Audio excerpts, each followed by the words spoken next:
Muy buenas tardes. Soy Vladimir Basurto, pediatra.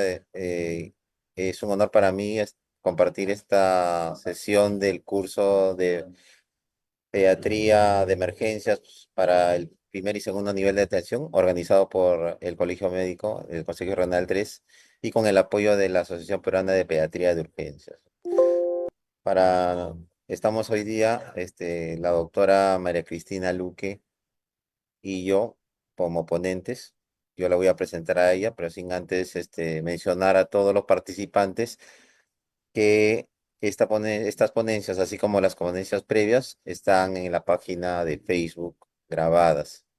Me mencionan también que hay una página de YouTube y en esta página también se han subido las ponencias. Entonces, a través de los chats que tenemos, de las redes que tenemos, se van a compartir esos links para que ustedes puedan revisar la ponencia. Además, eh, para certificarse en este curso, lo que se requiere una inscripción, ¿no? Entonces, el colegiado se debe inscribir a la página web que previamente tiene el colegio médico en la zona médica, para donde están todos los cursos previos y este curso que actualmente se está dictando, ¿no? Este curso termina el siguiente jueves y luego se nos va a dar comunicar cuándo va a ser el examen de certificación. Sin otra preámbulo, agradezco al Consejo Regional 3 a nombre de nuestra asociación por convocarnos para participar y apoyar al Colegio Médico con la capacitación de nuestros colegas. Entonces, la asociación es una asociación sin fines de lucro y con mucho cariño hace sus actividades eventualmente, y en este momento nos ha convocado el Colegio Médico y cómo no participar.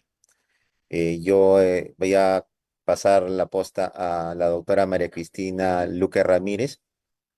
Ella es emergencióloga pediatra, es jefa de servicio de emergencia pediátrica del Hospital Cayetano Heredia y nos va a dar el tema sobre mi paciente está convulsionando, ¿qué debo hacer en el primer nivel de atención? Adelante, María Cristina. Muy buenas tardes con todos. Buenas tardes, doctor Basurto, y gracias por la presentación. Igual agradecer al Colegio Médico, al Consejo Regional 3 de Lima por esta invitación. Bueno, vamos a tratar ahora este tema importante que muchas veces llegan a nuestras emergencias y para lo cual debemos estar preparados, como es la convulsión, ¿no? Mi paciente está convulsionando, ¿qué es lo que yo debería hacer en el primer nivel de atención? ¿Cuáles son los objetivos de nuestra exposición? Van a ser instaurar rápida y simultáneamente cuidados que estabilicen al paciente, mantener las funciones vitales, finalizar las crisis, diagnosticar y tratar las causas potencialmente mortales que pueden ser la hipoglicemia, las intoxicaciones, la meningitis, las lesiones cerebrales ocupantes de espacio, evitar las recurrencias y conocer los aspectos más importantes del manejo. Esperemos que al finalizar esta exposición estemos capacitados en estos puntos que acabamos de mencionar.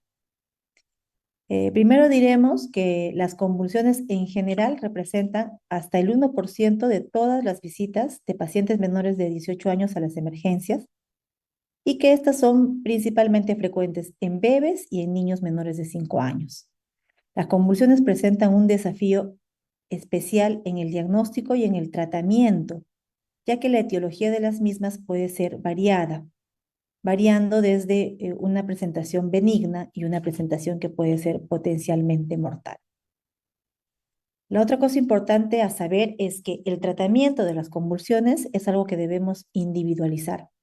Podemos tener un paciente en estado epiléptico que va a requerir atención simultánea de la parte respiratoria, de la parte circulatoria, va a necesitar un acceso vascular precoz, va a necesitar que se investigue y que se trate la causa que pueda ser reversible o potencialmente mortal de la convulsión. Y por otro lado, podemos tener un paciente con un buen aspecto que puede presentar una convulsión recurrente autolimitada o que de repente es una convulsión febril simple que no va a requerir más estudios tras una buena anamnesis y una exploración física tranquilizadora. Entonces, esto es lo que debemos nosotros valorar. ¿Necesitamos o no necesitamos dar tratamiento y qué tipo de tratamiento debemos dar?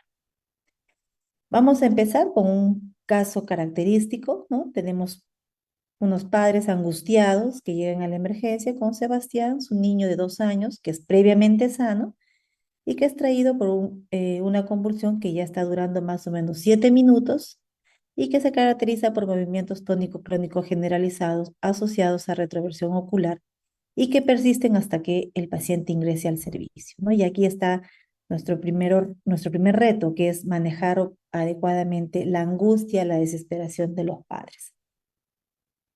Empezaremos definiendo qué es una convulsión.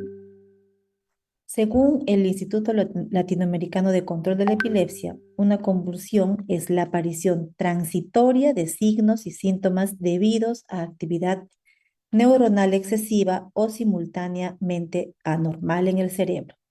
Generalmente, las convulsiones suelen ser breves y autolimitadas. Cuando hablamos de convulsiones, uno hace diferentes tipos de clasificación, pero lo que nos ayuda acá en el manejo inicial es hablar de una convulsión provocada y hablar de una convulsión no provocada. ¿Qué es una convulsión provocada? Es aquella que ocurre en el contexto de una lesión cerebral y que ya no va a presentarse o que no va a reaparecer una vez que yo resuelva esta condición. Los desencadenantes más comunes para las convulsiones provocadas, ¿cuáles son? Son los traumatismos encefalocraneanos, la presencia de toxinas, la presencia de fiebre, la presencia de anomalías electrolíticas como trastornos del sodio, la presencia de hipoglicemia, entre otras causas. De todas estas causas, lo más común para nosotros es la convulsión febril, en lo que respecta a convulsión provocada. ¿Qué es la convulsión febril? Según la Academia Americana de Pediatría, es una convulsión asociada a fiebre sin infección del sistema nervioso central.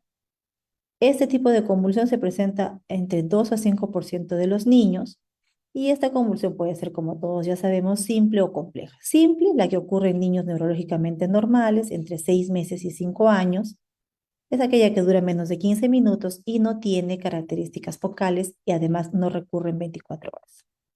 Si no se cumplen estos criterios, hablamos de una convulsión febril compleja. Y recordemos entonces que la convulsión febril es la causa más frecuente de convulsiones provocadas. Luego tenemos las convulsiones no provocadas, que son aquellas de etiología desconocida o idiopáticas, o que se pueden producir en relación con una lesión cerebral preexistente o un trastorno progresivo del sistema nervioso central, por ejemplo, un paciente con parálisis cerebral. Como hemos dicho, la mayoría de las convulsiones se autolimitan. Sin embargo, un número de estas convulsiones puede persistir en el tiempo y hacer lo que llamamos un estado epiléptico. ¿Qué es el estado epiléptico? El estado epiléptico tiene una definición tradicional conceptual y tiene una definición operacional. La definición tradicional que dice que es una crisis convulsiva que persiste por un tiempo prolongado, más de 30 minutos, o que se trata de distintas crisis que se repiten una tras otra sin que haya una recuperación completa de la conciencia. Eso es un estado epiléptico desde el punto de vista conceptual. El estado epiléptico es la emergencia neurológica pediátrica más frecuente. Se presenta más o menos de 18 a 23 casos por cada 100.000 niños al año y sobre todo en el primer año de vida.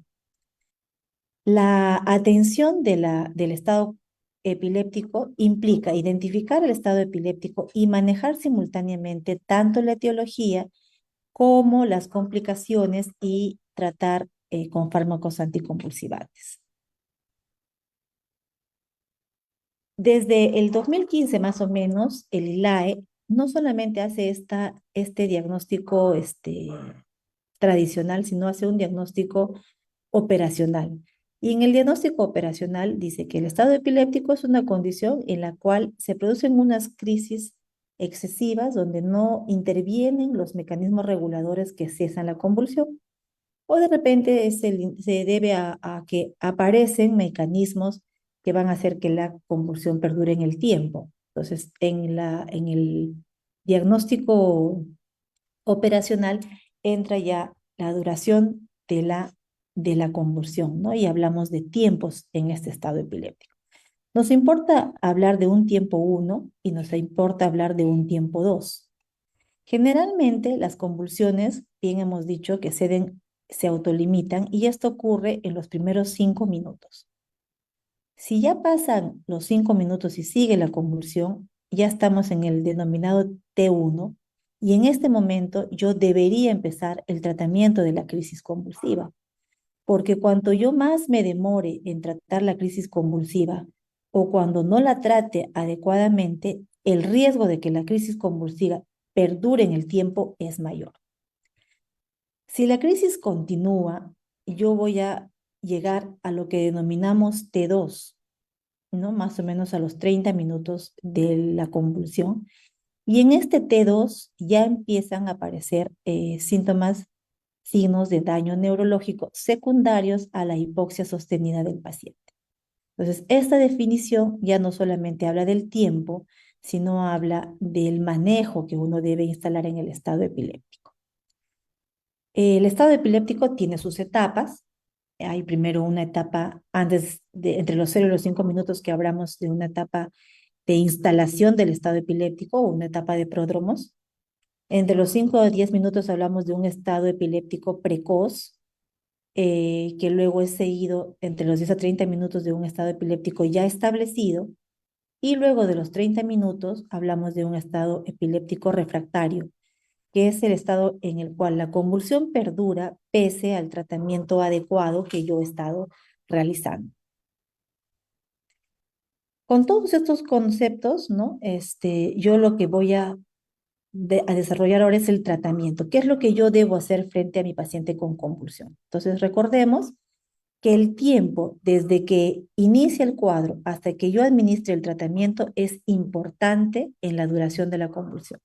Si yo me demoro en iniciar el tratamiento o doy un tratamiento inadecuado, la convulsión va a persistir, no se puede volver autosuficiente. Entonces, ¿cuál es mi objetivo en el tratamiento? Detener la crisis. Ese es mi objetivo.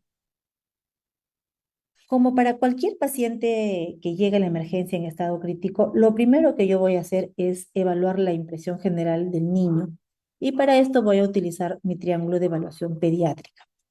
Si recordamos el caso clínico, teníamos un niño inconsciente, ¿no? Que estaba convulsionando eh, y aparentemente tenía cierta dificultad respiratoria. Entonces, si yo evalúo mi triángulo de evaluación pediátrica, tengo una apariencia normal, correcto, y tengo una respiración anormal, porque de repente todavía no estaba ni reticulado ni cianótico a los 7 minutos. Y aquí entra el primer diagnóstico, el diagnóstico fisiopatológico. El diagnóstico fisiopatológico no es igual al diagnóstico de la enfermedad, ¿no? Mi diagnóstico fisiopatológico no es convulsión o estado epiléptico. Mi diagnóstico fisiopatológico, el que yo establezco en los primeros 30 segundos de la evaluación, es insuficiencia respiratoria. Y aquí, luego de saber cuál es el diagnóstico fisiopatológico, yo me preguntaría cuál es la prioridad del paciente y qué es lo que voy a hacer con él. Como ya hemos ido repitiendo en varias exposiciones, si yo tengo alterado dos lados del triángulo, la prioridad del paciente es una prioridad 2. Sin embargo, no nos olvidemos que en el triaje existen modificadores del triaje y la alteración de la conciencia y las convulsiones activas modifican la prioridad. Entonces, no es una prioridad 1 realmente, no es una prioridad 2 realmente, sino es una prioridad 1 y lo que tengo que hacer es pasarlo a shock trauma y en ese lugar empezar a hacer el manejo del paciente crítico. ¿Cuán rápido tengo que intervenir? Todos sabemos que la prioridad 1 necesita un tratamiento inmediato. ¿Y cómo voy a tratar inicialmente a mi paciente? Como cualquier otro paciente crítico. Primero voy a hacer la evaluación primaria. Y la evaluación primaria consiste en la evaluación y el manejo simultáneo del A, B, C, D, E. Vamos a la vía aérea, un niño que está convulsionando es un niño que tiene secreciones abundantes. Estas secreciones pueden obstruir la vía aérea, entonces es importante que yo permeabilice la vía aérea, lo posicione, ¿no? Haga las maniobras de frente mentón o tracción mandibular o lo posicione de costado para evitar la broncoaspiración, aspire las secreciones. De ser necesario, puedo usar algún aditamento supraglótico, una cánula de Mayo, para permeabilizar la vía aérea. Y si con todo esto yo estoy de repente con un estatus prolongado y no logro permeabilizar la vía aérea, debería asegurar la vía aérea y realizar una intubación. Evalúo la parte B, la respiración. Todo paciente que llegue en convulsión necesita apoyo oxigenatorio y el apoyo oxigenatorio debe ser alto flujo para mejorar la hipoxemia que tiene el cerebro. Entonces yo debería colocar una válvula, una máscara de reservorio con no reinhalante, ¿no? Para que asegure un FiO2 cercano al 100%. Paso a la parte C de circulación y qué me corresponde hacer aquí, conseguir una vía endovenosa. Si es un paciente crítico, tengo más o menos 2 a 3 minutos para conseguir la vía endovenosa. Periférica, si no, debo usar un mecanismo alternativo como una punción intraósea, por ejemplo, o de repente usar medicamento intramuscular, intranasal, según vamos a ver un poquito más atrás. Entonces consigo la vía endovenosa y en este momento tomo la muestra más importante para todo paciente que llega con trastorno de la conciencia y con convulsión, ¿no? Tomo un hemoglucotest para identificar la existencia o no de hipoglicemia. Si es que encuentro hipoglicemia, manejo la hipoglicemia. Luego ya paso a la D de la parte neurológica, evalúo la parte neurológica. ¿Y qué me importa evaluar? Me importa evaluar las pupilas, me importa evaluar la escala de Glasgow, me importa ver la hipoglicemia que ya verifiqué y manejar las convulsiones, ¿no? También ver algún signo de hipertensión endocraniana. Y en la E de exposición yo voy a desvestir al niño para tratar de identificar alguna lesión externa que pueda contribuir al diagnóstico de su patología. Se me ocurre que identifique petequias o hematomas que me hagan sospechar en un trastorno de la coagulación y en un probable sangrado de repente como causa de convulsión. Entonces, luego del tratamiento inicial, que me va a demorar más o menos entre 5 a 10 minutos, yo debería estabilizar a mi paciente y continuar con el resto del tratamiento. Y aquí ya entra a formar parte el tratamiento farmacológico, ¿no? Entran a formar parte las medidas farmacológicas. Y respecto de las medidas farmacológicas, existe medicamentos de primera línea, existen medicamentos de segunda línea y existen medicamentos de tercera línea. Con lo que voy a empezar son con los medicamentos de primera línea y en ellos está las benzodiazepinas, ¿no? Yo aquí tenemos un cuadro que resume lo que estamos viendo. El paciente llegó en el tiempo cero. Yo lo primero que hice fue el ABCD, con lo que acabamos de mencionar. Encuentro una glucosa normal. Encuentro, bueno, al examen físico lo puedo encontrar normal. Si está con fiebre, manejo con antitérmicos. Si está con glucosa baja, corrijo la glucosa baja y puedo aprovechar para hacer exámenes de rutina, los que deben estar relacionados a la clínica y a la sospecha del paciente, ¿no? Entonces, si ya han pasado 5 minutos, estoy en mi primera línea, en mis medicamentos de primera línea, y aquí lo que voy a usar son benzodiazepinas. Las benzodiazepinas son los más fáciles de usar y son los más rápidos en tiempo de acción. Las benzodiazepinas son medicamentos liofílicos que pasan rápidamente la barrera hematoencefálica, controlan la convulsión, pero tienen un tiempo de acción corto. Eh, ¿Qué es lo que voy a usar? Va a depender de la vía que tengo, ¿no? Si yo ya logro tener una vía endovenosa, que sería lo ideal, puedo usar midazolam o puedo usar diazepam. Si no tengo una vía endovenosa, podría usar una vía intramuscular. Ahí se recomienda más el midazolam. Si no, podría usar también el midazolam intranasal. Si no, otra opción sería el diazepam intrarrectal. Si yo tengo varias alternativas con las que me debo ir familiarizando y las que voy a ir escogiendo de acuerdo a la condición de mi paciente.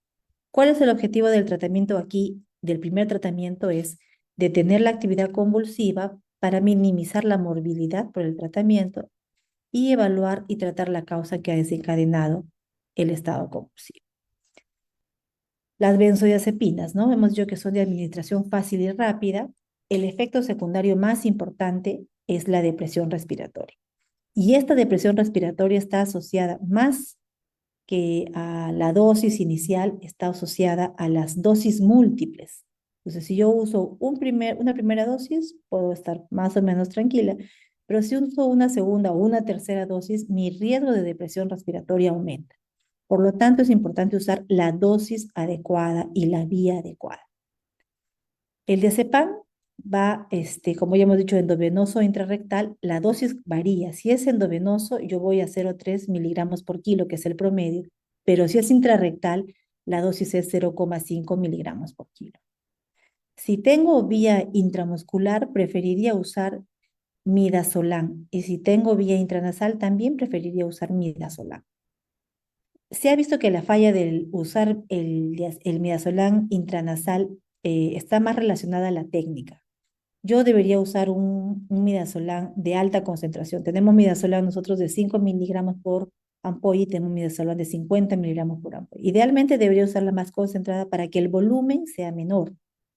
Y de todo lo que he cargado, yo debería instilar medio volumen en cada fosa nasal y hacerlo de manera lenta para que no sea un lavado nasal. Existen algunos dispositivos pequeños que yo puedo adaptar a las jeringas de tuberculina que van a hacer que yo use este midazolam intranasal como un spray, ¿no? Que hace que la absorción a nivel de la mucosa nasal sea mejor y por lo tanto la respuesta al midazolam sea mejor. No, eso es lo que generalmente nosotros usamos. Luego de que yo coloco el midazolam o el diazepam para controlar la convulsión, debo reevaluar a mi paciente. Entonces, esa revaloración incluye repetir el ABCD. Debo ver cómo está la vía aérea, cómo está respirando, cómo está su frecuencia cardíaca, su presión arterial, ¿no? Y debo ir evaluándolo en realidad a lo largo de todo el tratamiento de la convulsión. Entonces, si la convulsión persiste, pasan 5, ya he puesto un primer bolo de midazolam y el paciente sigue convulsionando, yo podría poner un segundo bolo de benzodiazepina. Y para esto yo ya voy a estar en el minuto 10 de la convulsión, ¿correcto? Yo pongo un segundo bolo igual, con las mismas condiciones, a la misma dosis. Y sigo observando a mi paciente, que ya está pues con el aporte de oxígeno, con la VI, con todo lo que estamos conversando hasta este momento, y espero que la convulsión ceda. Si la convulsión no cede después de esta segunda dosis de benzodiazepina, ya voy a pasar a lo que denominamos medicamentos de segunda línea. Entre los medicamentos de segunda línea, nosotros tenemos principalmente fenitoína y fenobarbital. También acá vemos que se puede usar ácido valproico endovenoso, que bueno, en el Ministerio de Salud no tenemos. Podemos usar el levetiracetam, que tampoco es un medicamento que tengamos tan fácilmente endovenoso, al menos no tenemos. Entre fenobarbital y fenitoína, el medicamento no tiene mucha diferencia en cuanto a eficacia. Podemos usar cualquiera de los dos medicamentos. Usamos aquel al que estamos más habituados, aquel que conocemos mejor, ¿no? Se recomienda empezar con fenitoína. La dosis de la fenitoína es importante. Usamos dosis que van de 15 a 20 miligramos por kilo. Generalmente vamos a 18 miligramos por kilo. ¿Qué me importa saber aquí? Que existe una velocidad de infusión. Yo debo pasar la fenitoína a una velocidad máxima de 50 miligramos por minuto. Eso es importante.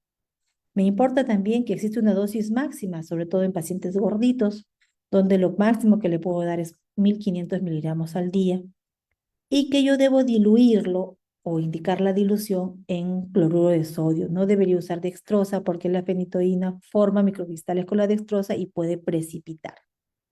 Otra cosa que tengo que saber son los efectos adversos. ¿Y cuáles son ellos? Principalmente cardíacos: arritmia, aumento del intervalo QT e hipotensión. Por lo tanto, durante la infusión de la fenitoína, que dura entre 15 a 20 minutos, debo monitorizar un electrocardiograma, una presión arterial en mi paciente. Entonces, con esto, la fenitoína funciona más o menos a los 15 minutos.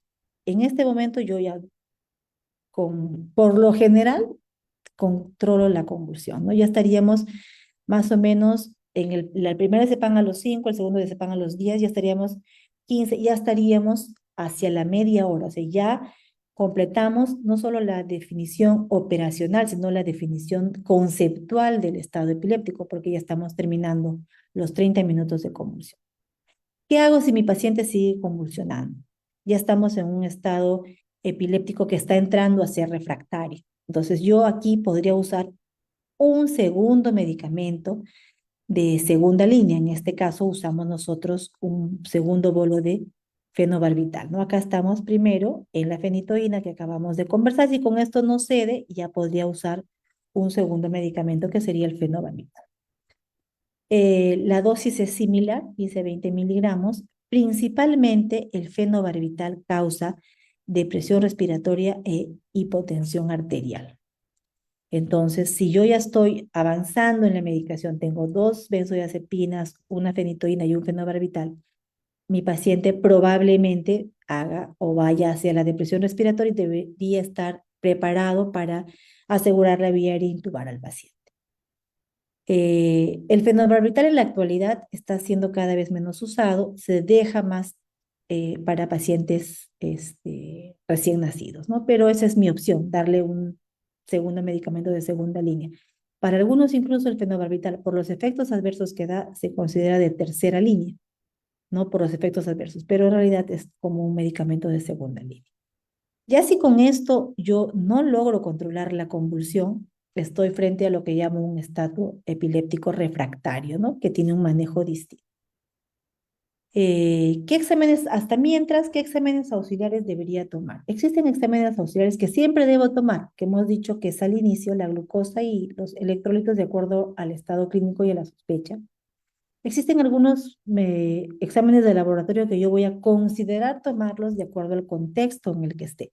Si tengo un paciente con fiebre, con sospecha de un proceso infeccioso, de una infección del sistema nervioso central, pues haré una punción lumbar, veré pruebas de función hepática. Si sospecho alguna alteración metabólica, dosaré calcio, magnesio, un gas para ver cómo está el estado hemodinámico, el lactato, el bicarbonato, ¿no? De repente para valorar la acidosis del paciente. Si es un paciente más bien crónico, un paciente epiléptico, ¿qué me importa saber? Los niveles de los anticonvulsivantes, porque generalmente los epilépticos que hacen un estado convulsivo, esto es secundario a una suspensión de la medicación. Si estoy sospechando sobre algún proceso de intoxicación, en algunos casos podré dosar ciertas drogas, ¿no? Y puedo también valorar pruebas que me permitan ver errores innatos del metabolismo. Entonces, los exámenes van a depender de la sospecha clínica del paciente. Respecto de las imágenes, en realidad no existen tampoco indicaciones estrictas de tomar imágenes o de hacer electroencefalograma durante la atención de la emergencia. Entonces, si yo sospecho una hemorragia cerebral en un lactante, puedo hacer una ecografía y si lo sospecho en un niño, puedo hacer una tomografía sin contraste. ¿De acuerdo? Si sospecho de repente la progresión de una tumoración, podría ser una tomografía con contraste, pero no necesariamente voy a pedir una neuroimagen y el electroencefalograma tampoco es indicación de emergencia, ¿no? Tiene sus indicaciones, y es recomendable tomarlo antes del tratamiento, pero eso puede ser ya posterior al alta.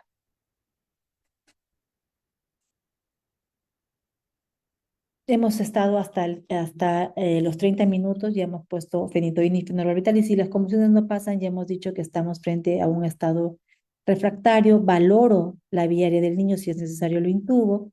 Cada 15 minutos voy evaluándolo para ver cómo va su estado de conciencia, y si no logro controlarlo, ya estoy en un estado epiléptico refractario y ya uso medicamentos de tercera línea. Pero esto ya no se hace en la emergencia idealmente, debería hacerse en una unidad de cuidados intensivos.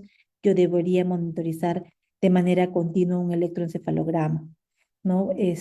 Lo que genero es un coma inducido por medicamentos, y entre los medicamentos más comunes que tenemos están el midazolam en infusión, el propofol en infusión y el tiopental en infusión. Pero como digo, este manejo ya no es el emergencia. En un primer nivel de atención, yo de todas maneras tengo que usar mi triángulo de evaluación pediátrica, tengo que usar mi ABCD para estabilizar al paciente, y podría tranquilamente usar un primer bolo de diazepam, un segundo bolo de diazepam y un medicamento de primera línea de segunda línea como es la fenitoína, ¿no? Porque la idea, y es algo que he seguido repitiendo a lo largo de este curso, no es este, transferir al paciente de manera inestable, es tratar de estabilizar al paciente y transferirlo cuando ya está más estable, porque el hecho de transferir un paciente, de trasladar un paciente es un riesgo para él.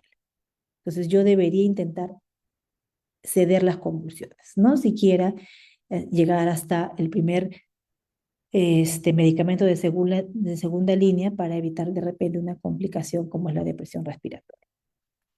Es, Cuando ya pasa la convulsión, la otra cosa que yo de repente pienso en la emergencia es, ¿qué hago ahora? ¿Le doy tratamiento para casa o lo mando sin tratamiento para casa? ¿No? Eso es una cosa que también nos toca enfrentar en la emergencia. Entonces, ¿qué me importa saber ahí? Que en la mayoría de los casos nosotros evitamos dar tratamiento anticonvulsivo a niños que tengan una primera convulsión espontánea, ¿no? Generalmente no les damos tratamiento. El ILAE al respecto dice que en un lactante por lo demás sano es razonable adoptar una medida o una actitud expectante con un seguimiento estrecho tras una primera convulsión afebril. Em, entonces, ¿yo qué voy a valorar? Voy a valorar si es que existe algún factor que influya en mi decisión de dar o no dar tratamiento. Y para eso voy a verificar el riesgo que tiene mi paciente de tener convulsiones recurrentes. ¿Y cuáles son estos pacientes? Son aquellos que tienen una lesión neurológica previa, por ejemplo, las parálisis cerebrales. Son aquellos niños que hacen una convulsión focal. Son aquellos niños que tienen hallazgos significativos de repente una resonancia previa, que tienen un electroencefalograma normal o que tienen antecedentes familiares de epilepsia, ¿no? También debo valorar los riesgos de no tratar. ¿Cuál va a ser su riesgo? O recurrencia o de repente llegar a un estado epiléptico. De acuerdo a todo esto que yo valoro, yo decidiré si es que al alta del paciente le voy a dar o no le voy a dar un anticonvulsivante. No nos olvidemos que los riesgos del tratamiento crónico con anticonvulsivos incluyen posibles efectos en el rendimiento escolar y en el comportamiento, así como reacciones alérgicas y toxicidad sistémica. Por eso nosotros tenemos bastante cuidado en iniciar tratamiento anticonvulsivante para casa. ¿Qué sabemos respecto de la recurrencia de las convulsiones? ¿No? Hay diferentes estudios, uno de ellos, un estudio prospectivo donde se incluyen 283 niños. Se valora el riesgo de recurrencia en estos niños. Si el niño es neurológicamente normal, su riesgo de recurrencia entre 1 y 2 años está en 24%. Si el niño tiene una lesión neurológica previa, nuevamente digo, los niños con parálisis cerebral, por ejemplo, su riesgo de recurrencia está alrededor del 37%. Y si yo tengo un niño que convulsiona 2 veces en 24 horas, ese niño tiene un riesgo de recurrencia de más o menos 70%. Entonces, es un niño, por ejemplo, al que yo le tomaría especial atención, ¿no? Entonces, ¿qué hacemos? ¿Usamos terapia para el alta o no usamos terapia para el alta? Vamos a valorar los casos de manera individual, vamos a valorar el riesgo de recurrencia y de acuerdo a eso vamos a decidir darle o no darle tratamiento. ¿Qué más puedo decir al respecto? Si yo le doy tratamiento a ese niño con una primera convulsión, voy a reducir en 35% su riesgo de recurrencia. Sin embargo, si yo decido postergar el tratamiento y no darle nada y esperar, ¿no? Este, no aumenta su pronóstico a largo plazo. O sea, en realidad, tranquilamente puedo simplemente estabilizar al niño, identificar las causas probables de la epilepsia si las hay, tratarlas y luego observarlo o mandarlo para control para definir el tratamiento a largo plazo, ¿no? Esto es todo lo que les quería compartir. Entre las conclusiones que tenemos está que es fundamental conocer el término de la definición de convulsión y la definición de estado epiléptico. Es importante usar de manera adecuada y racional los exámenes auxiliares que ya hemos visto no nos ayudan, que son de acuerdo a la clínica y a la sospecha de la etiología del paciente, que debemos conocer la efectividad y la seguridad de los fármacos más comúnmente utilizados, midazolam, fenitoína, fenobarbital a la cabeza en tratamiento de cuadros agudos y valorar la necesidad o no de dar tratamiento al alta, ¿no? Considerando que los tratamientos crónicos generan alteraciones importantes en los niños y que el esperar una evaluación y hacer un seguimiento no genera mayor riesgo a largo plazo en estos niños con epilepsia. Hasta aquí hemos llegado. Espero que esta exposición sea de utilidad para ustedes, ¿no? El hecho de ser un hospital de nivel uno no siempre es en una ciudad grande, puede ser en provincia, y ahí nosotros, los pediatras, podemos, o incluso los médicos cirujanos, hacemos de pediatra, de médico internista, de ginecólogo, de cirujano, de neurólogo, y tenemos que tomar ciertas decisiones para lo cual debemos estar preparados. ¿No? Gracias por la atención y vamos a dar pase al doctor Basurto. No sé si previamente hay algún comentario extra.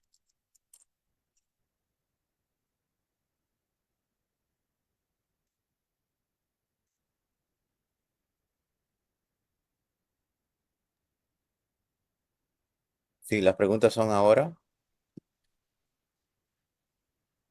eh, al finalizar van a hacer las preguntas. Ya. Creo que el doctor JP Villanueva se va a conectar. Si lo ven de repente en la sala de espera, lo hace entrar.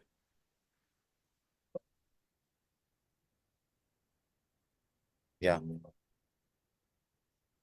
estamos listos entonces. Ya, bueno, ahora me toca presentar al doctor Vladimir Basurto. El doctor Vladimir Basurto es médico asistente del Servicio de Emergencia Pediátrica del Hospital Rebagliati. Tiene una maestría en emergencia pediátrica y hoy nos va a hablar sobre cetoacidosis diabética, ¿no? Le damos la bienvenida, doctor Basurto, y estamos atentos a su exposición.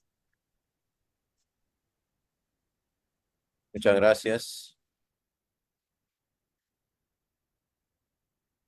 Ya, gracias por la invitación al Colegio Médico. Vamos a empezar por la charla. La cetoacidosis diabética es la emergencia hiperglicémica más común en las personas con diabetes. Es causa principal de mortalidad en niños de diabetes mellitus tipo 1. Ocurre más o menos en un tercio de pacientes con este reciente diagnóstico y la consecuencia de una deficiencia de insulina absoluta relativa, con elevación concomitante de hormonas contrarreguladoras. Vamos a ver. Ya. En cuanto a la fisiopatología, como mencioné, esto se debe a la deficiencia o absoluta relativa de la insulina como hormona para manejar la glucosa en el cuerpo y el efecto de las hormonas contrarreguladoras como son el glucagón, el cortisol, las catecolaminas y la hormona de crecimiento, ¿no? Todas estas van a llevarnos a que aumente la lipólisis, disminución de la utilización de glucosa intracelular, aumento de la proteólisis, disminución de la síntesis de proteínas, aumento de la glicogenólisis para en sí tratar de compensar este déficit relativo de insulina, de glucosa que hay intracelular.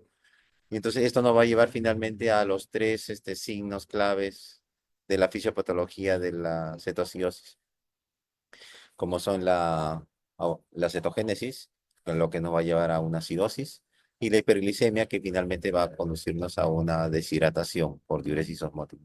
Entonces, estos cuatro signos son los que van a presentar a los pacientes con diabetes, que tienen cetoacidosis diabética.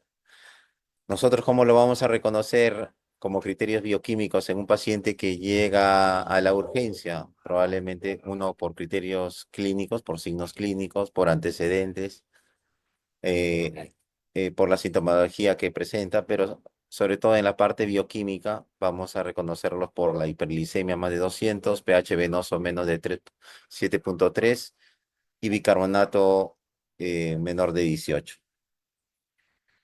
La cetonemia también, o sea, si es posible medir las cetonas, sería también lo ideal.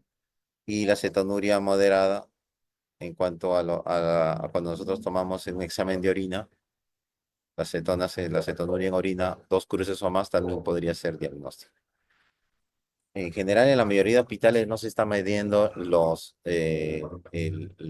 ácidos cetónicos, pero se puede mandar probablemente tomar la muestra y guardarla para mandarlo de otra forma particular, o en todo caso siempre tener en cuenta el examen de orina. En cuanto a los signos clínicos que yo mencionaba, los pacientes se pueden presentar con una gama de signología. Y eso puede ser, depende mucho de la curiosidad diagnóstica del médico, haciendo unidad clínica sobre los signos que presenta el paciente y sobre cómo es que viene su sintomatología. Puede presentarse con deshidratación, taquicardia, taquimia. Esta taquimia puede ser extrema, como una respiración de Kussmaul, el aliento a olor a cetonas, las náuseas y vómitos persistentes, el abdominal difuso, la confusión, la somnolencia, que es en etapas ya avanzadas, hasta el coma. Algunos de estos pacientes, en gran parte, si uno es acucioso en la anamnesis, debería preguntarse por polidipsia, polifagia, poliuria y pérdida de peso.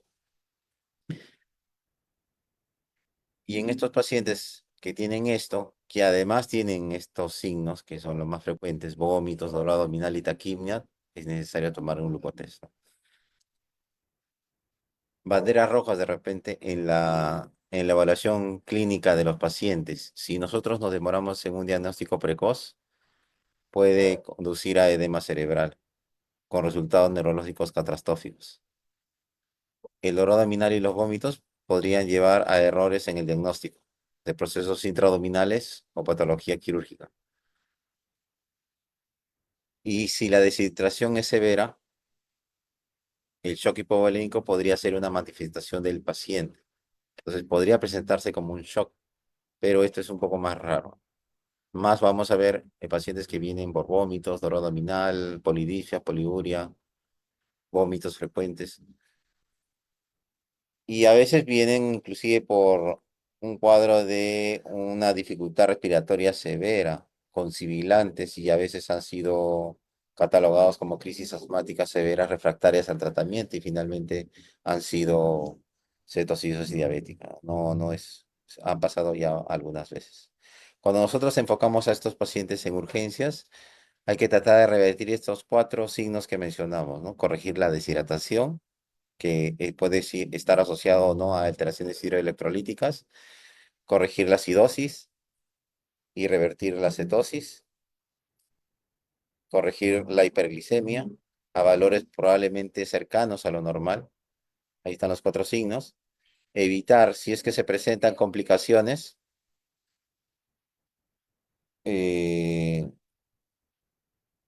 evitarlas o en todo caso monitorizarlas. Identificar y tratar algún factor precipitante también sería lo ideal. Un momento.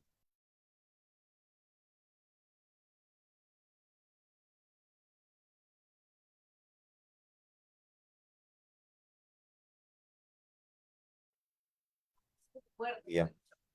Ahí corregir. Bueno, seguimos. A ver, ya está. En cuanto a la evaluación inicial, se nos recomienda evaluar a los pacientes con el enfoque PALS, es decir, una evaluación rápida del triángulo de evaluación pediátrica, con la cual nosotros vamos a determinar en el triaje la prioridad de atención y determinar en qué lugar se va a atender el paciente, y luego rápidamente hacer una evaluación primaria, evaluando el ABCD con los signos que estamos buscando ahí, ¿no? Hay que poner especial énfasis durante la evaluación de los pacientes en esta evaluación primaria de su peso comparado al peso previo, tratar de valorar el estado de hidratación del paciente, valorar la respiración, la polipnia, si es que se presenta esta hiperventilación de Kussmaul. En la parte de la D, valorar signos de edema cerebral, y ahora lo vamos a ver adelante. Descartar algún foco infeccioso que pueda hacer que sea el gatillante para esta descompensación, y tomar en cuenta que en cetoacidosis diabéticas moderadas a severas, por el mismo efecto de la acidosis y de la hipocapnia, el llenado capilar lento y la frialdad y tal pueden ser signos de esta, de vasoconstricción, no tanto de shock. Entonces, no nos vamos a fiar tanto en que en la revaloración del llenado capilar y frialdad y tal para manejar el shock en estos pacientes, porque esto se puede deber al mismo cuadro de la cetoacidosis. Clínicamente, eh, el doctor Wolsoff mencionaba pues en su primera guía de cetoacidosis que por lo menos 5% de la deshidratación lo vamos a encontrar si es que encontramos llenado capilar prolongado, tubor de la pila normal y patrón respiratorio alterado. Y al menos 10% si es que ya encontramos pulsos débiles, hipotensión, shock y oliguria. Algunos protocolos, como por ejemplo este protocolo de la guía australiana, trata aún así de encasillar o de clasificar la deshidratación en cetoacidosis de acuerdo a signos clínicos. Pero se ha visto en varias estimaciones que esta forma de clasificar clínicamente a los pacientes por su grado de deshidratación es bastante inexacto. Por lo tanto, quizás es mucho más seguro valorar la pérdida de peso del paciente y además tener en cuenta algunos valores bioquímicos como son el pH y el BUN.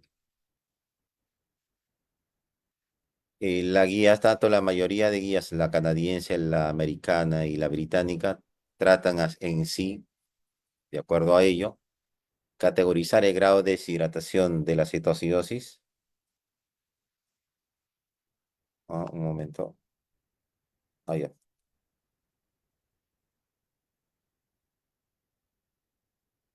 Eh, Tratan de clasificar la cetoacidosis de acuerdo al pH o al valor de bicarbonato. Entonces, esta imagen es sacada de la guía canadiense, pero es similar a la guía americana. Entonces, más o menos calculan que la leve es 5%, moderada 7% y la severa 10%. En cuanto a las medidas generales que nosotros debemos hacer en todo paciente, al igual que en la exposición anterior, de estado epiléptico, siempre nos vamos a enfocar en el ABCDE para estabilizar al paciente. Entonces, no nos vamos a ir al manejo primero de la cetoacidosis, sino primero estabilizar al paciente. Entonces, vamos a valorar bien la vía aérea. Y si la vía aérea está comprometida o por el sensorio que está disminuido, que puede ser de repente un Glasgow menor de 8, esto hay que considerar intubar al paciente. Entonces, puede pasar también que el sensorio está tan disminuido que el paciente puede tener respiraciones superficiales o irregulares, no solamente por el sensorio, sino probablemente por un edema cerebral. Entonces tengan en cuenta que la A y la B son muy, muy importantes. Entonces aseguramos que la vía esté permeable, que la vía aérea esté mantenible en el tiempo de acuerdo al Glasgow. Si es que hay depresión de la conciencia, intubamos al paciente y colocaremos una sonda nasogástrica para evitar aspiración en el paciente, dar oxígeno al 100% si es que el paciente es en shock, o dar ventilaciones de rescate si el paciente tiene respiraciones irregulares o superficiales. En la parte de circulación, dos vías intravenosas, de todas maneras, uno para tomar muestra de sangre y otro para empezar la hidratación. Entonces, finalmente el paciente va a quedar con dos vías periféricas porque por una se va a colocar la hidratación, la insulina, y por la otra probablemente vayan a ir los retos y los tratamientos. Siempre tienen que tener dos vías periféricas. Monitorizar el EKG para vigilar las ondas T, sean picudas o sean planas, las ondas U, la frecuencia cardíaca, presión arterial. Y si reconocemos que el paciente está en shock, tratarlo rápidamente. Si el shock no revierte a un segundo bolo, probablemente tengamos que discutir cuál es el inotrópico ideal si es que persiste chocado. Y bueno, se pide asesoramiento urgente si es que el paciente está con shock refractario a volumen o con un endocrinólogo para pacientes que tienen menos de 5 años, que, pues debutan con cetoacidosis con hipernatremia, con hiperosmolaridad con anuria o con hiperpotasemia.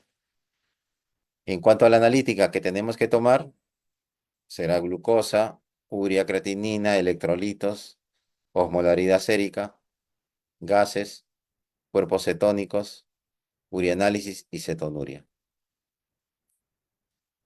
Para valorar el estado neurológico es necesario monitorizar al paciente con una escala de Glasgow.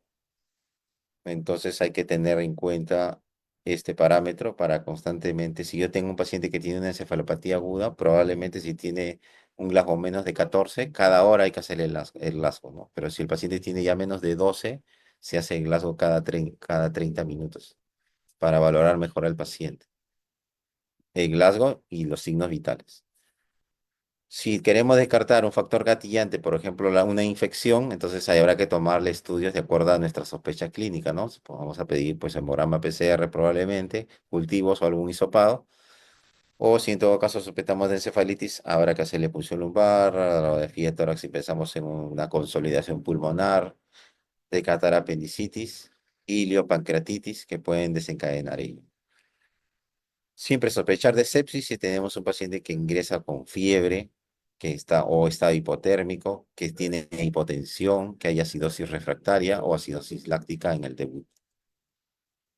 Y si pensamos en edema cerebral, pues con el dolor de cabeza increciendo, la irritabilidad, la disminución de la frecuencia cardíaca, el aumento de la presión arterial, la reducción del nivel de conciencia, son los signos principales para sospechar en que el paciente podría tener edema cerebral y nos iríamos a pedir una imagen. El papiledema usualmente es un signo tardío, que si lo encontramos, pues el paciente ya tiene un edema cerebral ya de más tiempo, más de 24 horas. La fluidoterapia también tiene objetivos, entonces vamos a detallarlos ahora. Uno es restaurar el volumen circulante y dos, reemplazar los déficits de sodio y agua que tiene el paciente. Asimismo, mejorar la filtración glomerular y con esto mejorar el aclaramiento de glucosa y las cetonas en sangre. Entonces, la fluidoterapia tiene dos partes.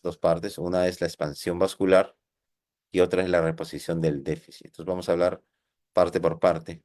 La expansión vascular es lo que el paciente necesita para mejorar su volemia.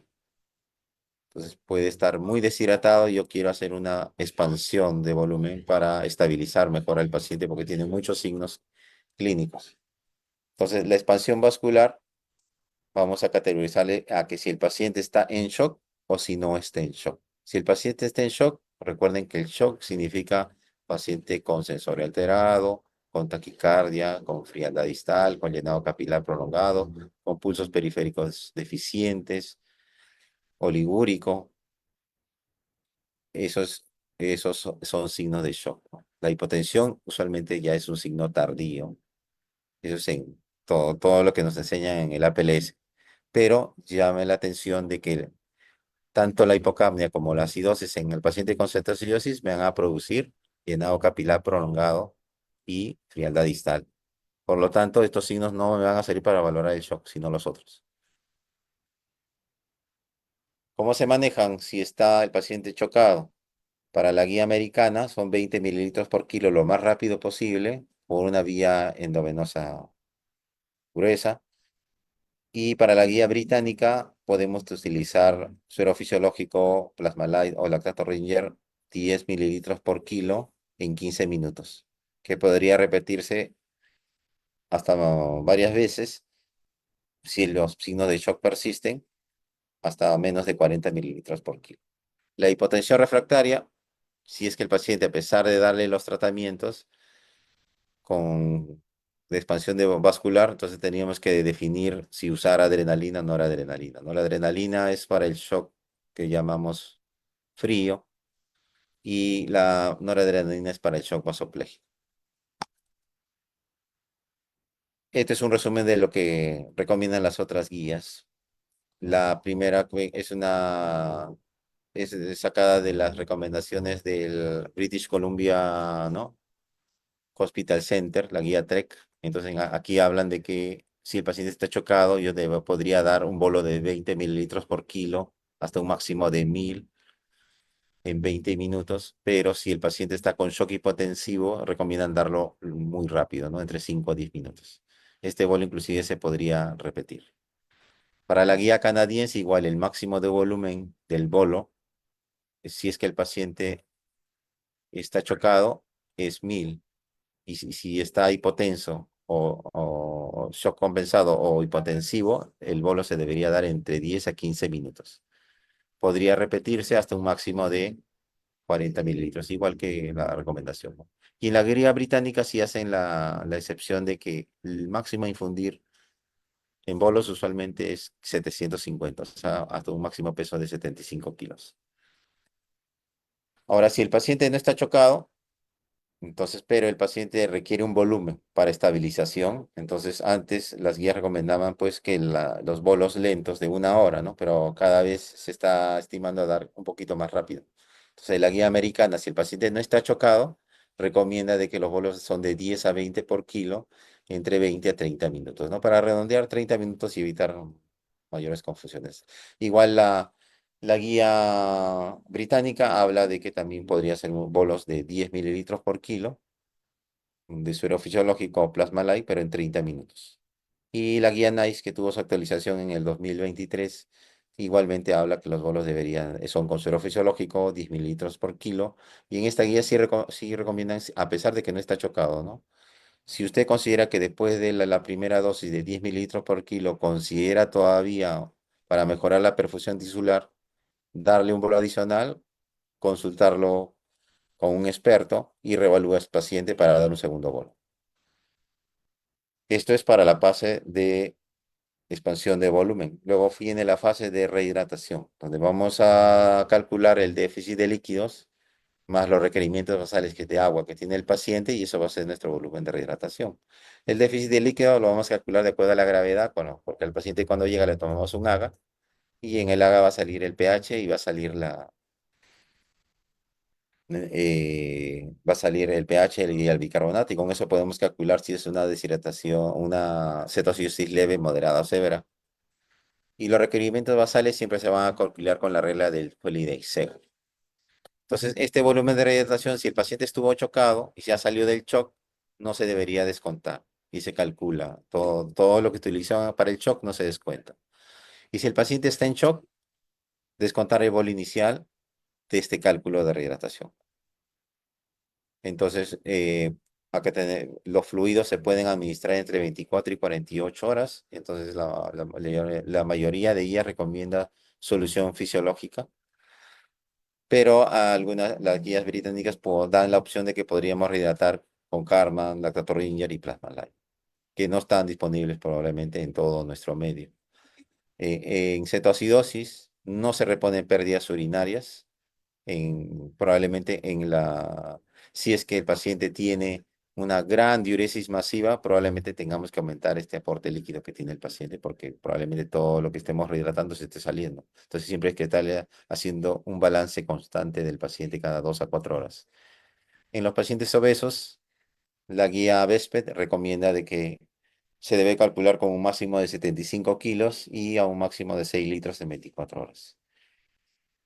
Esta es una recomendación que pone la guía NICE, que a veces se ha producido errores en el cálculo añadido del potasio añadido y se han provocado algunos episodios de muertes. Por lo tanto, se recomienda de que si va a utilizarse soluciones que tienen potasio, como el Plasma Light, el Lactator y la Harman, pues tratar de que tenga una unidad de cuidados críticos y un monitoreo más intensivo para evitar errores en la administración del potasio del paciente, porque a veces ha habido errores en el cálculo del volumen y a veces ello ha generado episodios de hiperpotasemia.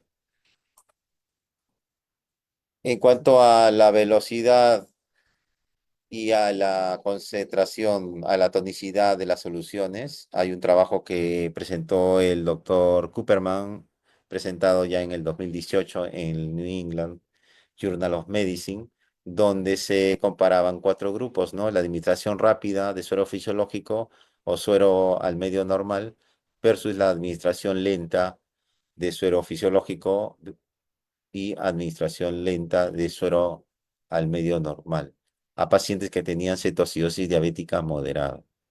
La conclusión del trabajo fue que no existían diferencias significativas en la administración de estos pacientes y la aparición de compromiso neurológico en los pacientes. Por lo tanto, la administración rápida en 24 horas, 48 horas de rehidratación de los pacientes con solución uno normal o medio normal son seguras en pediatría. Acá le presento un caso, un video instructivo, ¿no? All right, this little guy actually presents here. He's a known insulin dependent diabetic, and he's come in with a pH of like 6.9. He's actually got a little bit of a dental, probably a dental abscess that's kind of kicked him off here. Entonces, esto es un paciente que para el triángulo de la adaptación pediátrica está somnoliento, no interacciona con el entorno, hay respiraciones rápidas y profundas, algunos tirajes y está pálido. Y a la vez estoy viendo que tiene labios secos, ojos hundidos. Entonces, sospechoso, ¿no? Le toman un glucotest, sale 551. El paciente pesa 15 kilos. Entonces, en este hay un paciente que tiene una falla cardiopulmonar y a la vez está con hiperglicemia. Entonces, hasta sospecha de que esto es una cetoacidosis diabética severa. Entonces, le toman la evaluación primaria, signos vitales, cardíaca de 150, respiratoria 55, presión 76,50, temperatura 36,5, satura 99. Los signos que hemos mencionado, además se agrega llenado capilar de 3 segundos, pulsos periféricos disminuidos y tendencia al sueño. Entonces, pacientes que tienen signos de shock. Le toman un AGA y encuentran que tiene pH 7.0 y el bicarbonato está en 1.5. Entonces, son criterios de cetoacidosis diabética severa y shock hipotensivo. El lactato está en 1.4 y el potasio está a 3.77. La glucosa es la que mencionamos, ¿no? Es 551. Entonces, a este tenemos que manejarlo. Entonces, a este paciente tenemos que calcularle el déficit. Entonces, si pesa 15 kilos, el porcentaje de hidratación en cetoacidosis diabética severa es 10%, entonces sería 15 por 10, 1500, ese es su déficit, ¿ya? Y este mismo déficit, este déficit, le vamos a descontar probablemente a este paciente tengamos que ponerle un bolo de cloruro. Este bolo de cloruro sería 15 por 10 o 15 por 20, ¿no? Lo más rápido posible, porque está chocado según las guías ISPA. A este déficit de volumen no le descontaría este bolo, que sería de 150 o 300 mililitros que va a pasar rápido. Entonces, el déficit de volumen se mantiene igual, 1500. Ahora, si yo quiero calcular cuántos de volumen le pasará en 48 horas desde déficit, tendría que dividir el déficit 1500 entre 48, eso me saldría 31. A esto, 31 cc por hora durante 48 horas, le tengo que sumar mi volumen de mantenimiento para 24 horas. Entonces, si el paciente por los primeros 10 kilos va a recibir 1000. Por los segundos 5 kilos sería 5 por 50, sería 250. Entonces sería 1250 en 24 horas. Si yo lo divido entre 24 horas sería 52. Entonces lo único que tengo que hacer ahora es sumar los dos valores y eso va a darme el volumen de hidratación en 24 horas, en 48 horas, ¿no? Entonces, este paciente se le va a hidratar en 48 horas con 83 mililitros por hora.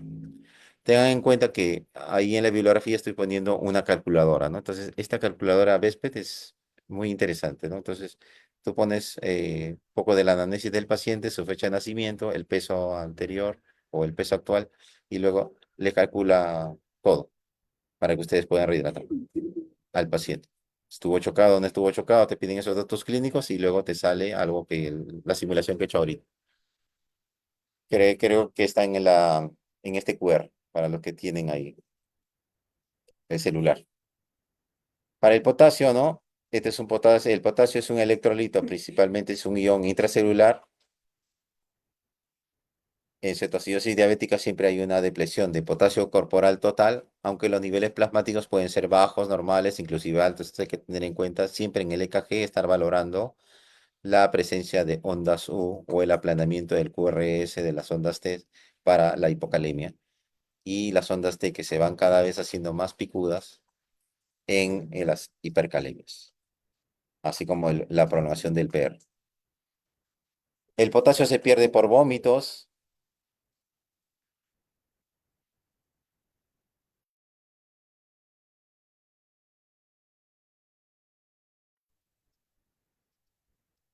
El potasio se pierde por vómitos, por diuresis osmótica hiperaldosteronismo secundario. La hipopotasemia puede recurrir hasta 48 horas después de iniciar el tratamiento con cetoacidosis diabética. Los niveles de sangre disminuirán una vez que comience a administrar la insulina. Y si usamos insulina a dosis altas, probablemente caigan mucho más, ¿no?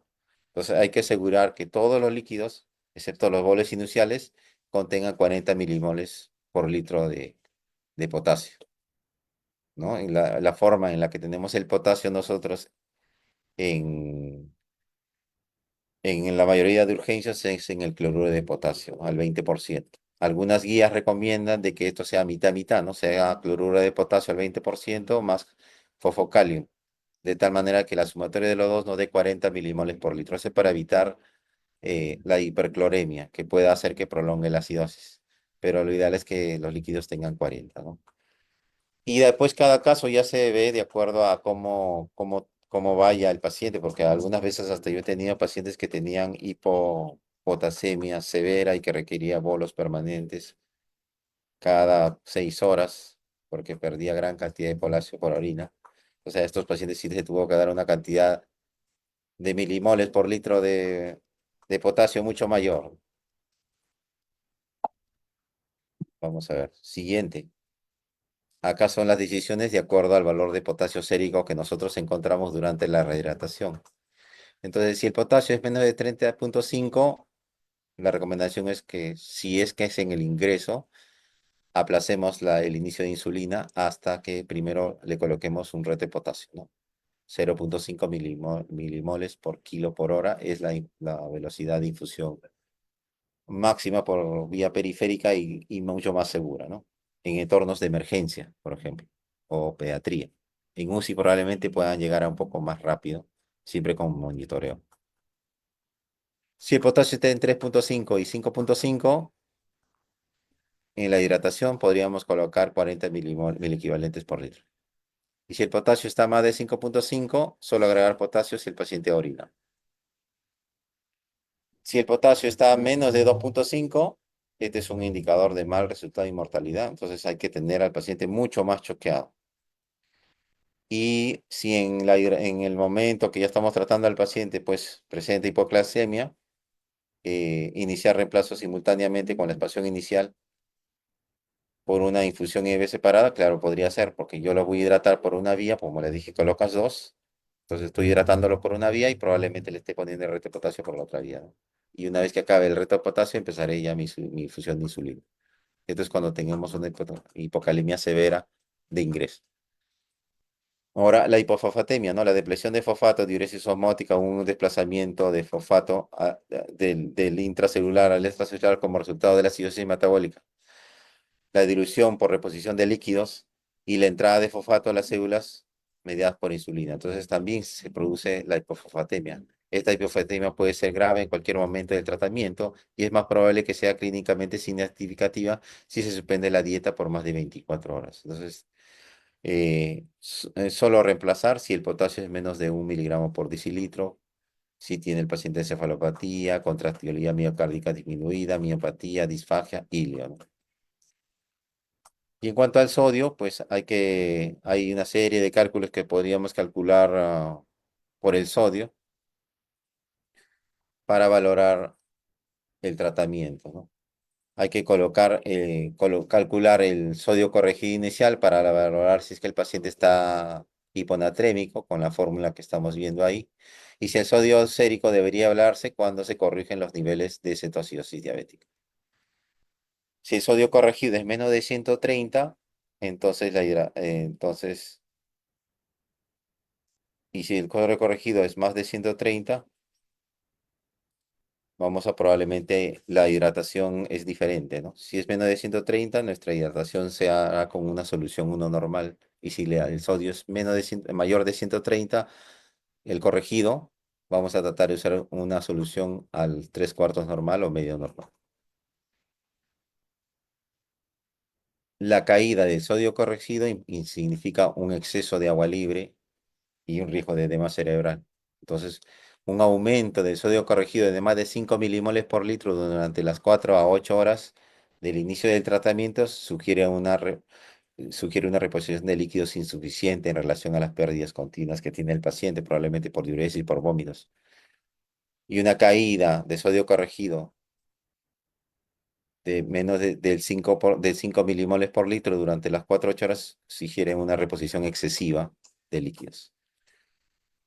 En cuanto a la osmolaridad, también hay que valorarla con esta fórmula que tenemos aquí, 2 veces el sodio plasmático y la glucosa entre 18, y una disminución brusca puede producir daño neurológico y edema cerebral hay que tenerla en cuenta, ¿no? Si esta osmolaridad efectiva es más de 320, la glicemia y la deshidratación pueden ser corregidas en 36 a 48 horas, un poco más lento. Y el incremento de 18 miligramos por decilitro de glucosa aumenta la osmolaridad 1 millimol. Hay que tener en cuenta eso también para la paciente que tiene mucha hiperglicemia. En cuanto al tratamiento con insulina, restaurar el metabolismo celular normal, suprimir la lipólisis, la cetogénesis, normalizar la concentración de glucosa son los objetivos del tratamiento con insulina. Esto usualmente se empieza entre 1 y 2 horas después de haber empezado la rehidratación del paciente, ya habiendo acabado esta fase de expansión de volumen y ya empezado ya la fase de rehidratación del paciente. La dosis va desde 0,05 hasta 0,1 de insulina cristalina regular. Lo usual en mi servicio de urgencias es que nosotros lo empezamos con 0,05 y en muchos pocos casos llegamos a 0,1.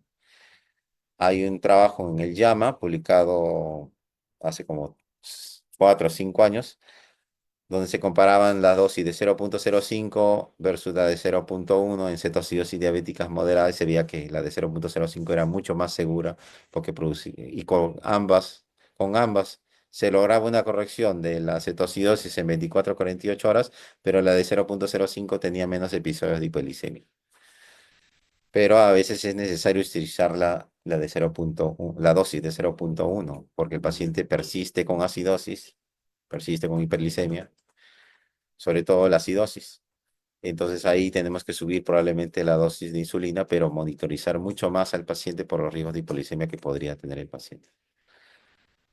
¿Cómo se prepara esta insulina?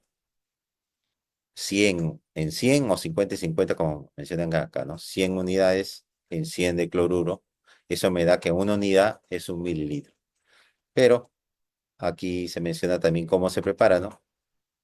Hay que primero como cebar al paciente, o sea, hay que hacer una primera preparación. Lo preparo primero y cebo toda el Volutrol y luego lo descarto. Inclusive mencionan en esta guía del Garrahan que hay que dejar de reposar este preparado 30 minutos y luego desecharlo porque la insulina se pega en las paredes de plástico y disminuye la cantidad de insulina que le vamos a aportar al paciente así que le colocamos esta primera preparado, ¿ya?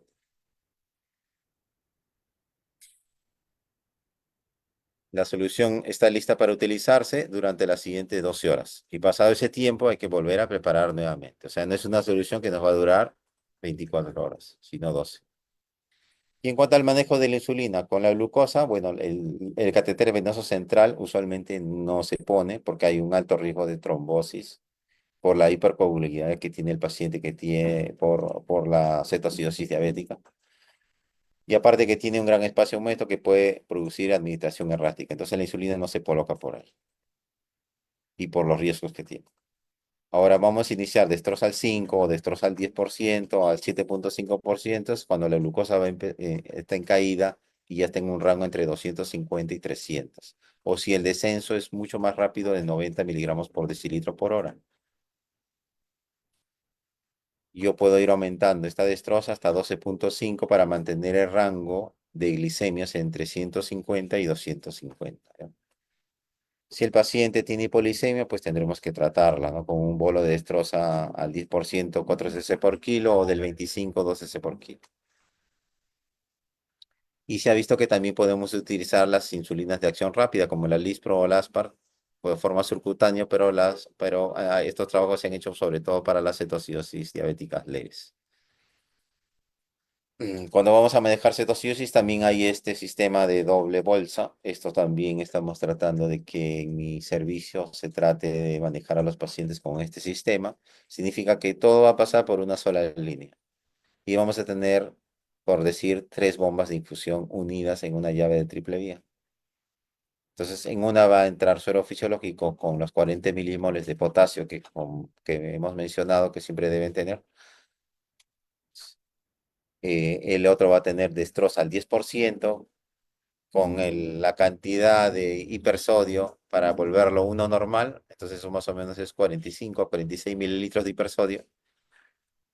Con el potasio, también la cantidad de cloruro de potasio para mantenerlo en 40 milimoles por litro de potasio. Entonces, en una suero fisiológico con potasio y en la otra suero glucosalino al 10%, uno normal con potasio. De tal manera, cuando yo varíe las infusiones, no va a variar lo que yo le administro ni de sodio ni de potasio al combinarse estas soluciones. Solamente va a variar el VIG. Y la insulina va al final, todo por una sola vía.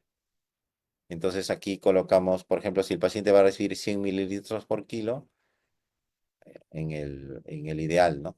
100 es su volumen de hidratación para 48 horas. Entonces, por la bomba A, si yo le pongo 100 por hora y 0 de la otra, que tiene destroza, entonces finalmente yo le estoy dando un porcentaje de glucosa que es 0. Pero a medida que la glucosa va cayendo en el tratamiento de la cetocidosis, yo puedo ir incrementando el valor de la bomba B para darle cierto VIG al paciente. Entonces, si yo le doy 20-80, al final suman 100 y le estoy dando una destroza al 2%. Y así puedo ir variando de acuerdo a hasta si ya hay caída de la glucosa, ¿no? Pero de la glucosa mucho más, ¿no? Entonces yo necesito subir el VIG. Aumenta hasta destroza al 10%, cierro la de cloruro y le doy 100 de la bomba B. Y ahí le estoy dando destroza al 10.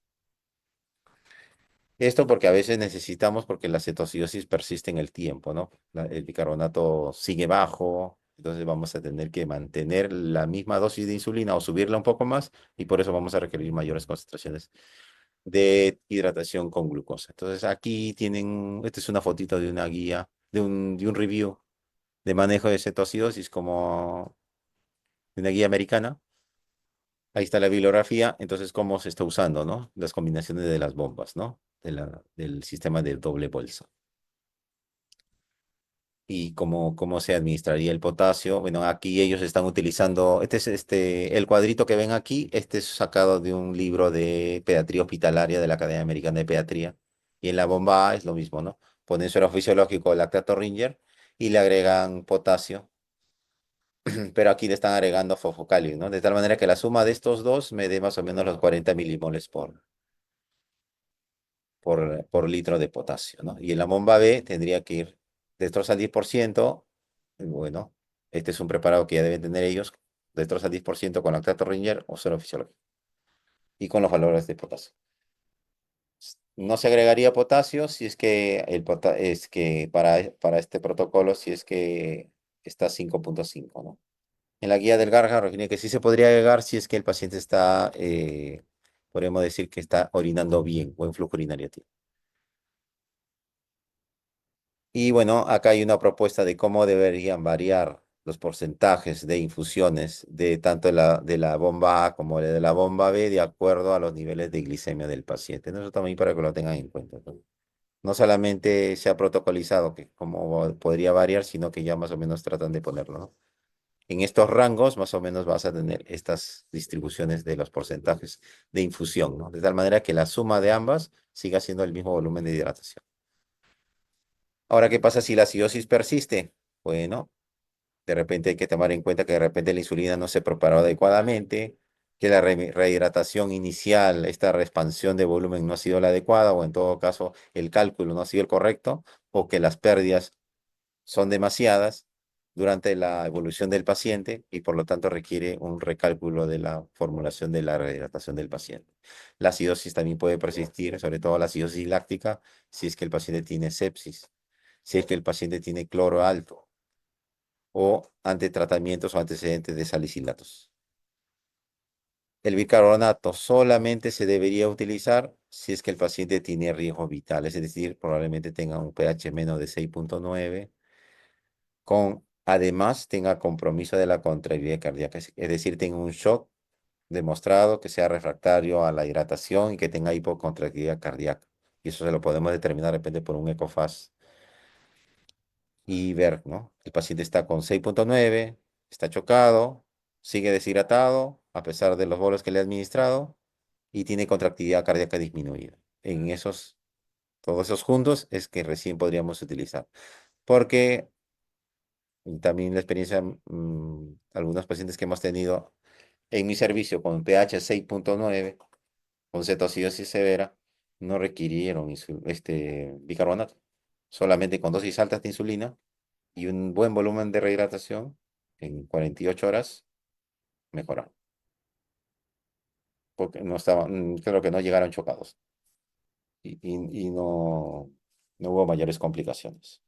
En cuanto a la monitorización, horario, el glucotest, signos vitales, estado neurológico, el calcio, el magnesio y los electrolitos probablemente sean cada 4 horas, y al igual que la glucosa y los gases. En cuanto a los líquidos vía oral y la insulina subcutánea, bueno, no deberíamos usualmente indicarle líquidos a un niño que esté con cetoacidosis, que está recibiendo, porque hay riesgo de que presente hilio, de que siga presentando vómitos. Esto también es relativo, ¿no? Porque hay pacientes que tienen buen sensorio, tienen mucha sed y están recibiendo su tratamiento endovenoso. Entonces hay que valorar bien a los pacientes, ¿no? Si cómo están sus ruidos aéreos, si la distensión abdominal, si ha tenido antecedentes de vómitos o no, para poderle dar de repente algo de líquidos orales, ¿no? Pero usualmente no está indicado en ningún protocolo. Aunque sí en mi servicio, en algunos momentos del manejo, adelantamos un poco como darle un poco de líquidos al paciente que está despierto y tiene sed, y no está vomitando y no tiene hilo. Si detectamos, reconocemos que hay paresia, hilio, gástrica o no, paresia gástrica o hilio, colocaremos una sonda. Y la ausencia de cetonuria no es criterio para valoración y determinar la resolución de cetoacidosis, tengan en cuenta, ¿no? Porque la cetonuria puede persistir, eh, además porque el paciente está en ayunos, ¿no? Entonces hay que valorar mucho más, mejor la glicemia y el bicarbonato y el pH. Cuando ya está indicado este cambio, en el endocrinólogo indica el cambio al switch a insulinas subcutáneas.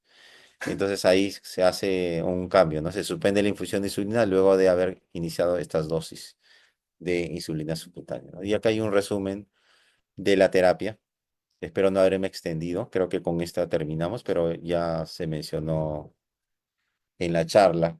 Esto está sacado de la guía ISPAT, entonces lo pueden descargar. Es una guía que está gratis, es la guía americana. Tener en cuenta que si el paciente tiene edema cerebral, ¿no? Reconocer los signos, hacerle una imagen y probablemente tratarlo, ¿no? O con manitol o con suero salino hipertónico, la cabeza a 30 grados, consultar con UCI, si el paciente tiene Glasgow en caída o en todo caso menos de 8, intubar al paciente. La morbimortalidad probablemente se dé más por el edema cerebral secundario a esta cetoacidosis o el manejo tardío, reconocimiento tardío a la hipocalemia o a la neumonía aspirativa secundaria también al sensorio alterado, ¿no?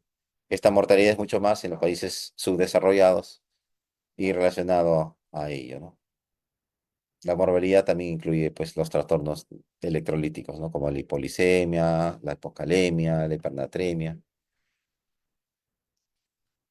Estos son los factores de riesgo para edema cerebral: menor de 5 años, pH, el CO2 menor de 21, pH menos de 7.1, más de 40 mililitros de resucitación en las primeras 4 horas de manejo, la caída rápida del sodio corregido, como hemos mencionado, la urea elevada, la terapia con bicarbonato, si es que se dio, y la hiperventilación posintubación. Entonces, estos son los signos que ya mencionamos previamente, ¿no? Para el edema cerebral.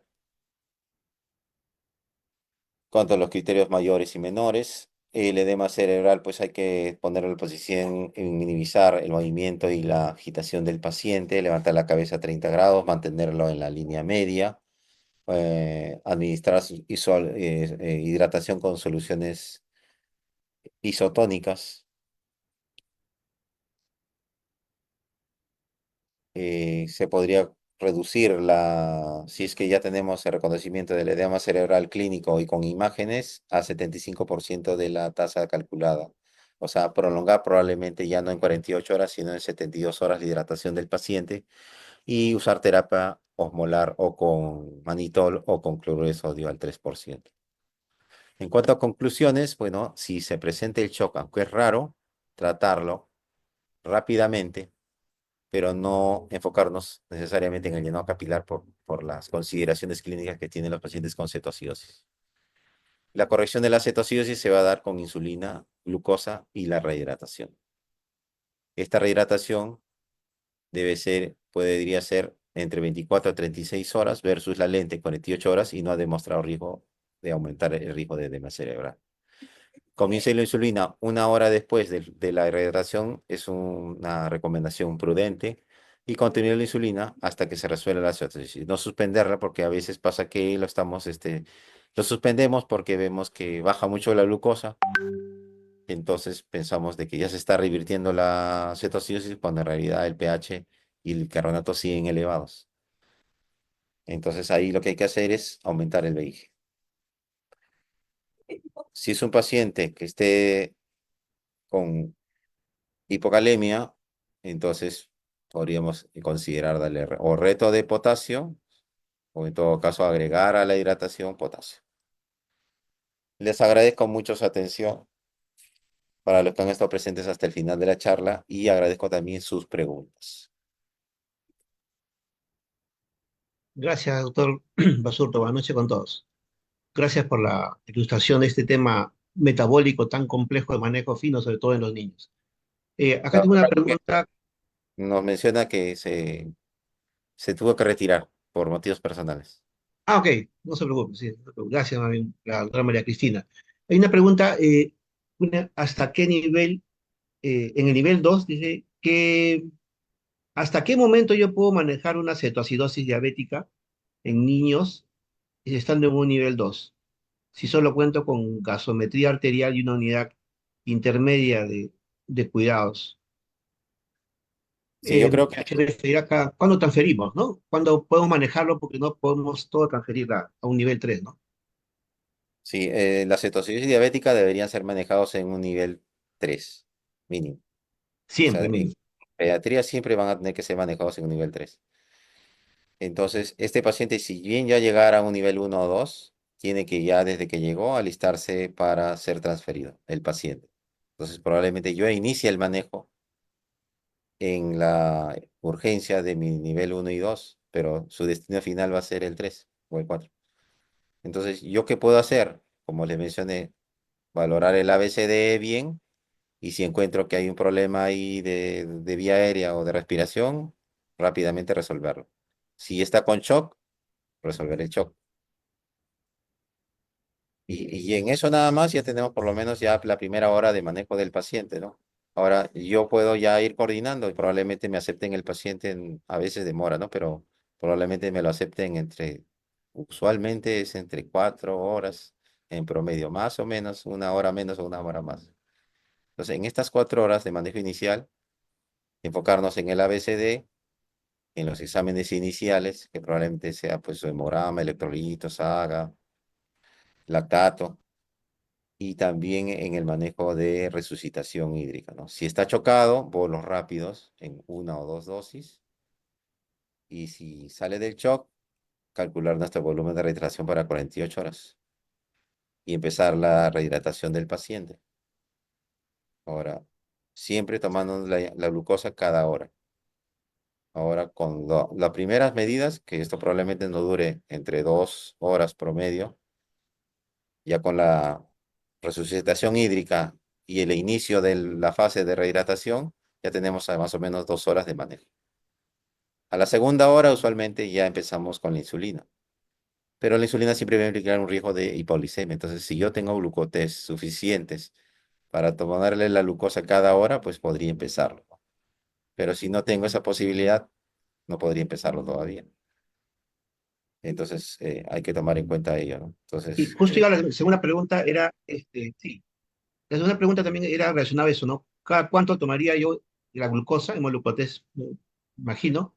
¿Y cada cuánto toman ellos un gas arterial, ¿no? ¿Tiene un horario? Va a depender y mucho del sí, la estado del paciente. glucosa es cada hora, cada Horario. hora. Y los gases son de ingreso y después cada 2 a 4 horas. Y en mi servicio tomamos un gas al ingreso, un gas a la hora, después un gas a las 4 horas y después un gas ya dependiendo de qué tan complicado esté el paciente cada 6 o 4 horas, ¿no? Pero cada 4 horas más va yendo más o menos un gas después de la primera fase. Dependía de los medios, ¿no? Y ahora, ¿cómo transfiero este paciente? Lo importante es que eso siempre, cuando me llega un paciente transferido de un policlínico, el reporte es muy importante porque quiero saber cuánto líquido le han pasado. Y a veces en la hoja, en salud, nos lo trae esta y esta es un médico o una enfermera que reciba el paciente solamente para transportarlo. Entonces a él le han reportado y él me reporta a mí. Entonces a veces el reporte de una tercera persona que no manejó al paciente. Entonces es muy, muy importante ese reporte que ustedes den. Y esto le puse porque estaba chocado y a este volumen le he calculado y esto le está pasando. Para que yo más o menos recalcule en el servicio receptor cómo se le va a hidratar al paciente, de acuerdo a cómo ustedes lo manejaron. Entonces, a veces llegó con edema cerebral a nosotros y tengo que rehistoriar cómo se hidrató allá. Entonces, ayuda mucho este reporte de cómo un hidratador. Ahora, si lo van a llevar desde un primer nivel hasta un tercer nivel en ambulancia y el tiempo de trayecto es más de 30 minutos y el paciente tiene deterioro de la conciencia, y yo sugiero que si tienen posibilidad en un segundo nivel o primer nivel de mandarlo intubado, y sería ideal, ¿no? A que durante el trayecto se deprima más y hay una emergencia fatal en ambulancia. Entonces no se recomienda intubar en ambulancia porque la mortalidad aumenta. Debe intubarse antes de transportarlo. Si yo reconozco que hay signos de edema cerebral, lo manejaré con mannitol o cloruro del 3%. Y si no mejora, se intubará el paciente y luego ya lo mandamos tranquilo hasta la unidad de recepción. Y entonces es importante sincerarse el manejo inicial, ¿no? Cuánto da de volumen en el centro de primario o secundaria de atención para que ustedes continúen, ¿no? La hidratación. Porque a veces, pues, si no, la información no es buena, ¿no? Como dices, por tercero no es buena, entonces es mejor siempre, si se puede comunicar directamente con el pediatra de guardia, ¿no? Porque a veces un poco la comunicación no es buena, pero lo ideal es para que comuniquen el manejo que se ha dado en el primero o segundo nivel Claro, eh, de supongo atención. que igual debe ser en el SAMU, ¿no? El SAMU también van y recogen Sí, y lo llevan. claro, a veces en la parte privada sí a veces va con cardios, ¿no? Con un cardio de enfermería para ver volumen, pero a veces no, ¿no? En la parte pública no se Claro, acostumbra a enviar el cardio de enfermería, que es muy importante, ¿ah? Sobre todo para estos manejos de hidratación, ¿no? en cetoacidosis se requiere mucho el detalle de todo lo que le han dado, ¿no? Claro. Hay una hoja inclusive de monitoreo Ujú. que igualito está en esta guía VESPED, que es descargable por internet, ¿no? Pon VESPED en Guidelines, ¿no? Entonces ahí te sale de cetoacidosis eh, y te sale para descargar el protocolo de cómo monitorizar al paciente cada hora, cardíaca, respiratoria, Glasgow, ¿no? Pupilas, glucotés, gases, cada cuánto tiempo, entonces va con el tiempo. Idealmente esta hojita debe empezar desde el nivel 1 y continuarse en el nivel 3. Perfecto. Has dejado el QR, así que acabando la próxima semana acaba el curso, los videos van a comenzar a colgarse en el aula virtual para que ustedes puedan otra vez escucharlos, ¿no? Y coger el QR que el autor ha colocado en el PPT para poder descargar el aplicativo, que es muy interesante, sobre todo en pediatría, ¿no? Ok, finalmente, muchas gracias, doctor Basurto. Igualmente agradecer a la doctora María Cristina Luque la ponencia inicial de convulsiones. Por el día de hoy acabamos las ponencias. Muy agradecidos por acompañarnos y ilustrarnos con estos temas de pediatría, sobre todo en emergencias, ¿no? Como digo, están hechos por médicos que exclusivamente manejan emergencias, ¿no? Entonces, creo que el enfoque de ustedes es muy, muy rico de conocimientos para aquellos pacientes que llegan a la emergencia y deben ser manejados inicialmente en el nivel 1 y en el nivel 2. Nuevamente, muchas gracias, doctor Vladimir Basurto, presidente de la Asociación Peruana de Emergencias de Pediatría de Urgencias en el Perú, y por acompañarnos y nos vemos la próxima semana para finalizar el curso, el jueves, perdón. El jueves terminamos el curso, ¿no? Con dos ponencias más y así acabamos este curso coordinado hecho en asociación con la Asociación Peruana de Pediatría de Urgencias. Muchas gracias y nos vemos el día jueves. Hasta luego. Mucho gusto.